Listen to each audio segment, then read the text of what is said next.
ইরানে যুক্তরাষ্ট্র ইসরায়েলের হামলার কারণে বাহরাইন, কুয়েত, সংযুক্ত আরব আমিরাত, কাতার সহ মধ্যপ্রাচ্যের দেশগুলো নিজেদের আকাশসীমা সাময়িকভাবে বন্ধ করায় বিপাকে পড়েছেন বাংলাদেশের যাত্রীরা। শনিবারের মতো রবিবার সকালেও দেখা গেছে যাত্রীদের ভোগান্তির চিত্র। নিরাপত্তা ঝুঁকির কারণে শুধু বিমান বাংলাদেশ এয়ারলাইন্সের ফ্লাইট নয়, দেশি বিদেশি বিভিন্ন এয়ারলাইন্সের ফ্লাইট স্থগিত করা হয়েছে। এমনকি ফ্লাইট পরবর্তী যাত্রার সময় নিয়েও অনিশ্চয়তা দেখা দেয় বিমানবন্দরে অবস্থান করতে দেখা গেছে অনেক যাত্রীকে। অনেকের ভিসার মেয়াদ না থাকায় পড়ছেন অনিশ্চয়তার মুখে। মধ্যপ্রাচ্যের কয়েক দেশের ফ্লাইট বাতিল বা স্থগিত হলেও নির্বিঘ্নে যেতে পারছেন ইউরোপ সহ অন্যান্য অঞ্চলের যাত্রীরা। তবে সংশ্লিষ্ট কর্তৃপক্ষ বলছে, আকাশপথ নিরাপদ হলেই ধাপে ধাপে ফ্লাইট পরিচালনা পুনরায় শুরু করা হবে। আমি দোহা যাচ্ছিলাম, গন্ডগোলের কারণে যাই আপনার বিমান মিস্টেক হয়েছে। 12 তারিখে আইডি শেষ, 11 তারিখে 10:45 আমার ফ্লাইট কাতারি। মানে কি করে আল্লাহ জানে, নসিবে কি আছে, ভাগ্যে আল্লাহ কি রাখছে বলতে পারি না। এটা তো যাত্রীদের সবার জন্য অনেক অনেক ভোগান্তি। কর্তৃপক্ষ কোনো কিছু বলে নাই, বলছে এয়ারপোর্ট থেকে জানাবে ওটা। মধ্যপ্রাচ্যের যুদ্ধের আঁচ লেগেছে বাংলাদেশে। মধ্যপ্রাচ্যগামী সব ফ্লাইট স্থগিত করা হয়েছে। বিপাকে পড়েছেন যাত্রীরা। পরিস্থিতি জানাতে হযরত শাহজালাল আন্তর্জাতিক বিমানবন্দর থেকে যুক্ত হচ্ছেন সহকর্মী আঞ্জাম খালেক।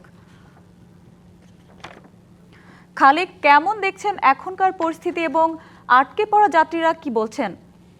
জি সঞ্জিতা, আপনাকে জানিয়ে রাখি, প্রথমেই আমরা কিছুক্ষণ আগে জানতে পারলাম যে এখন পর্যন্ত কিন্তু এই শাহজালাল আন্তর্জাতিক বিমানবন্দর থেকে 27টি ফ্লাইট বাতিল করা হয়েছে। এটি কিন্তু আমাদেরকে কিছুক্ষণ আগে জানিয়েছেন শাহজালাল আন্তর্জাতিক বিমানবন্দরের নির্বাহী পরিচালক group captain SM Ragib Samad. এর আগে আমরা কিন্তু সকাল থেকেই দেখছি যে এই যে বাতিল হওয়া ফ্লাইট, সেই ফ্লাইটের যে যাত্রীরা রয়েছেন তারা কিন্তু এই শাহজালাল আন্তর্জাতিক বিমানবন্দরে আসছেন, অনেকেই এখানে অপেক্ষা করছেন এবং তারা কিন্তু জানিয়েছেন যে তাদেরকে অনেককেই আগে থেকে জানানো হয়নি, যার কারণে কিন্তু তারা দূর দূরান্ত থেকে, ঢাকার বাইরে থেকে এখানে আসছেন এবং তারা কিন্তু ভোগান্তির শিকার হচ্ছেন। আমরা একজন যাত্রীর সাথে কথা বলতে চাই যে আসলে তিনি কতদিন এখানে ছিলেন, আমরা একটু জানার চেষ্টা করছি। ভাইয়া, আপনি আসলে কবে থেকে এখানে অপেক্ষা করছেন, কোথায় যাওয়ার জন্য, কি অবস্থা দেখছেন? আমি 27 তারিখে আইছি এই জায়গায়। 28 তারিখে আমার ফ্লাইট ছিল। তো 28 তারিখে আওয়ার পরে তারা বলছে তো অপেক্ষা করলে টাইম ওভার হয়ে গেছে, ঘন্টাখানেক ওভার হয়ে গেছে। তো এর বাদে মনে করলেন কি অপেক্ষা করতে করতে তারা কইতেছে আচ্ছা এর পরের ফ্লাইটে, তো এর পরের দিন আবার 1 তারিখে আমার একটা টিকিট দিচ্ছে। তো 1 তারিখে কইছে সকাল 9টার দিকে থেকে ছাড়বো।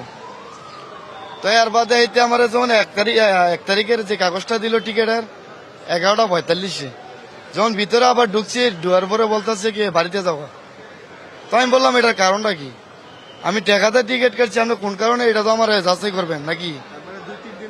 আচ্ছা 3টা দিন ধরে মানে এই জায়গায় হরানি, নিজের সবকিছু নিজে বাড়া থাকতেছি, এই জায়গায় আরেকজন লইয়া, তো এটা নিজের সবকিছু হইতেছে। তা আমরা কি করতাম না, সরকার আমরা কোনো কিছু দেয় নাই, বা সরকারের কোনো দায়িত্ব যে পুলিশ প্রশাসন বা কোনো কিছু আমরা বুঝতে কোনো কিছু বলে নাই।